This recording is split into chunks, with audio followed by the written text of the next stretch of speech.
Hey everyone, welcome back to my YouTube channel Manu Issue ACCA classes. So in this video, we will be learning about the termination payment as this is a part of the employment income. In case you have missed out my previous video, you can still access those videos from the playlist available on my YouTube channel, or the link of the same will be blinked on the right hand side of your screen. Okay, so if you're watching my video for the first time, do not forget to subscribe my channel and share it among your friends. So let's learn about again a small concept, that's a termination payment, and this is also being asked. I think I have found few question in the kit. Okay, so what are the termination payment? Basically, these are the payment when employer pay to their employee when the employee leave their job. When their job comes to an end, in that case, the employer have to pay the amount so-called termination payment. But for the tax purpose, I mean, this video is usually useful for the P6 student, and for tax purpose, the termination payment is categorized under the three head, and that we need to learn the rules about under these three heading. Right. So first one is that wholly exempt payment. Okay, so it means the whatever the payment given by employer to their employee at the time of termination or the when their job period came to an end, in that case it will be exempt. This payment do not have any income tax or NIC that need to be paid by the employer. Okay, and what are the example of this kind of payment? The first is the statutory redundancy payment, because it is mandatory by the law, and other is disability payment and payment ordered by the court. In case like court is ordering that you have to pay a certain amount to this person who is your employee, and in that case it is also exempt. Okay, so if you found this kind of like payment being given by employer to employee in the scenario, be sure it is exempt. Right. Other category is wholly chargeable payment. Now the name already suggests that it will be taxable. It means employer have to pay certain tax on this. In fact, employee as well. So this payment made due to the contractual obligation, right? And on the entire amount, it will subject to income tax and class 1 NIC, both for the employee and the employer.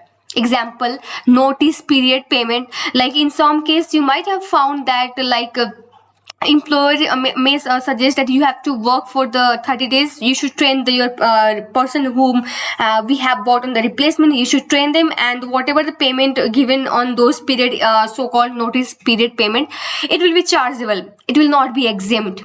Right. Other payment is like whatever the based on the contract that the employer and employee have been agreed, that is also be chargeable.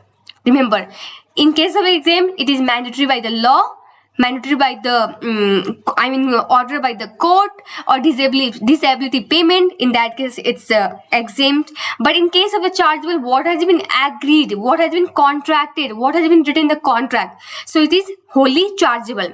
Right. Now the third is that you need to remember is partial exempt payment. Now the name itself suggests that the amount is partially chargeable and partially exempt. But remember, one more tricky point is that basically this payment or benefit is given at the time of job termination that are partially tax free, as I mentioned earlier. But the thing is that you need to remember up to 30,000 it's free. Okay, and if the payment exceeds 30,000 pound, in that case excess amount will be chargeable, and on that class 1 NIC, and you have to pay we only have to pay class 1 NIC. Okay, let me confirm that this, no, you have to pay income tax and the class 1 NIC. Okay.